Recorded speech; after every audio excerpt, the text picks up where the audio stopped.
Yeah, so we've obviously the quest system came in with 1.8, and we've decided that we mentioned that this was just a starting point, and with every update we were going to be adding more and new summons to it, including summons from that had been suggested by the community. So we've been gathering all of those. You guys have been great at giving us suggestions. We've been using the hashtag #SuggestAQuest on our social media channels. We've been collecting a lot of data and a lot of feedback and suggestions on every aspect of it. So we've taken on everything on board, and we've just put in a bunch more quests, and we'll be doing more as we continue. And then we've also added into the legendary summons, there will be the option of blood bond hunters. So it won't be all tied down to DLC hunters. And this was something that had been suggested as well by the community, that it needs to have a bit more variety into it. So we've at least done this as blood bond hunters, with the fact that you can earn it as you play. It may be easier, and you may actually have a few of them lying around already. Also, just to mention, it's also blood bond weapons. So there may be a quest where you have to kill people with a certain weapon and similar, but for blood bond and not just DLCs. And then just to quickly touch on how we're further developing the quest system, we have this new thing that's going to be coming out in the near future called quest lines. Now, we don't have too much to share with it right now. We'll probably do a lot more leading up to when it actually comes out.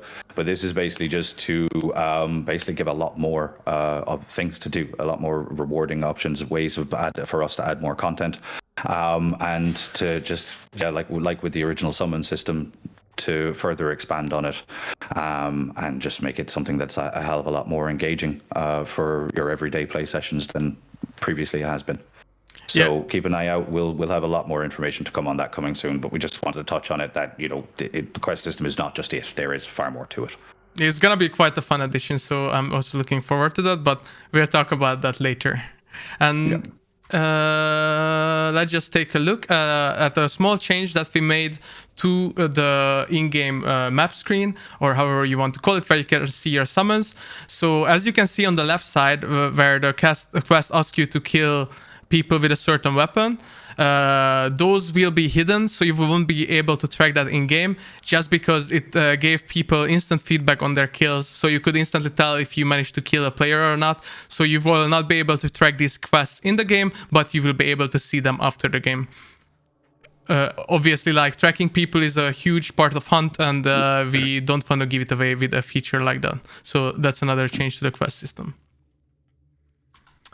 And let's update the community on some other topics we have in store. So we'll have a quick you left the extra T in update. Up to date. Yeah. Okay, new T-shirt coming. New T-shirt incoming.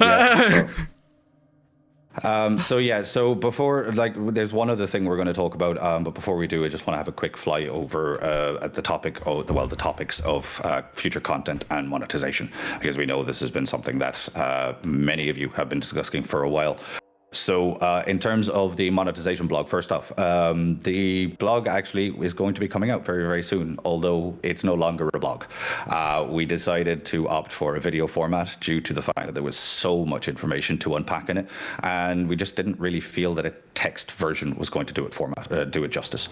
So the video was recorded at the end of last week, and is currently going through the editing process, so we should be able to post it later this week. Now, in terms of, monetization with content and how things have been for the last couple of updates. So one thing we want to highlight is that we've been trying to put a bit more focus on some of the important aspects that we feel need a lot of attention. So the first is the server side, which is performance, server stability, bug fixes, everything like that. We've noticed that since around 1.7, a lot of these things have kind of performance in particular has dropped for many of you, so we've been trying to put a lot more focus into that, and that's something that is going to come with update 1.9, which we'll actually discuss a little bit later with Stefan, I believe. Yeah, you're right. The other aspect then has been around retention, so giving players a little bit more to do during their play sessions, more opportunities to earn rewards, just everything like that keeps people wanting to come back for more often. And we felt that these have been kind of the vital areas to focus on, because we want to ensure that Hunt continues and grows and continues to grow for a very long time to come. And we don't want to be just solely relying on our events to pull in big numbers for a small period of time and then it go back to normal. We'd like for those things to improve substantially, and we know that we must bring content to do that as well. But on top of that, one of the things we've been trying to focus on is the actual long-term sustainability of Hunt, and that's where the monetization stuff comes in. And we know that monetization is a bit of a touchy subject. Not many people like to talk about it, and we have gotten a lot of feedback that people don't really like what we're doing, but there is a reason for it. We'll get into that a little bit more with the actual monetization video itself that will be coming out later this week. But we wanted to let you know that we have actually been working on content as well. But in the example of like bosses and new maps, stuff like this can actually take anywhere from 6 to 12 months to actually complete. And that really depends on the level of complexity with it. So we want to make sure the content we produce is top quality so that it keeps players engaged, keeps them coming back for more. And we'd rather take our time with this and get it right rather than rushing it out. So that's why because we've been working with a lot of this stuff along the side, we've put more focus onto the performance, service, and everything, that aspect of it, so that we can sustain Hunt for a long time to come. So, like I said, monetization video will go into a lot more detail, but like we've mentioned before on stream, that the Blood Bond economy is not really in a stable place at the moment, and this unsustainability is going to have larger implications on future development of Hunt. So this is why we're introducing systems around monetization, but with the focus of player choice, meaning that none of these things are forced. You do not have to buy any of them. They're just there if it's something that you would actually like to do and support us further, And that's where the next feature comes to play as well, which is the black market. Exactly. So now you guys can see the slide, because until now they could only see you. Yes. So the black market, let's talk about that. Let's see what that will bring to the table. Yeah. We'll briefly go through it and then move on to the performance and all the other gameplay stuff as well, because we have a lot of good stuff coming up for you in the stream. So, as we mentioned, the black market is a new way to purchase discounted legendary Blood Bond content. And also to mention with this, any of the highlighted store items that go out with 1.9 will also be available through the black market. So they will also have a discounted rate applied to them. I believe the rate is 20%. We'll go into that in a little bit. Correct. And I already seen like a bunch of people asking today and previously as well. It's not replacing the old store at all. It's a completely new tab in the game. So it will be a completely new feature and not the rework of the old store. So when it comes in with 1.9, there'll be 3 vendors available, and they'll each have their own theme. They'll have specific weapon types and weapon sets and everything like that. So just try to, mix it up with the lore a little bit. Each vendor will have a limited stock, so keep that in mind. It's not something you can buy over and over again. All items will be visible, so there's nothing hidden. You will get to see exactly what's available through the whole lot of it as you progress through. But the items will be unlocked in a random order. So when it's introduced, they will be there. You will see them.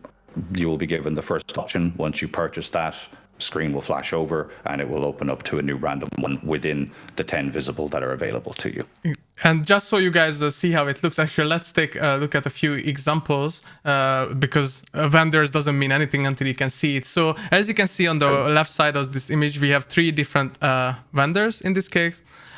With different deals, and on the right side you can see the items this one vendor is selling to you on with a lower price, basically. And as Rick mentioned, you can see all items in the bundle on the right side, but they will come in a random order for you. And Rick correctly said everything will be with a 20% discount. Obviously, these bundles can have skins or Blood Bond legendaries that you already own. In that case, you will still get a 20% discount, but in its $100 price. So you will be able to buy one instance of that weapon or hunter for 20% off. Yep. So, and then as well, if as you see there's another button called another offer, and that means like if you're not happy with the offer that's there, you have 3 opportunities to be able to re-roll for it, and it will basically switch to a new item within the 10 that are available.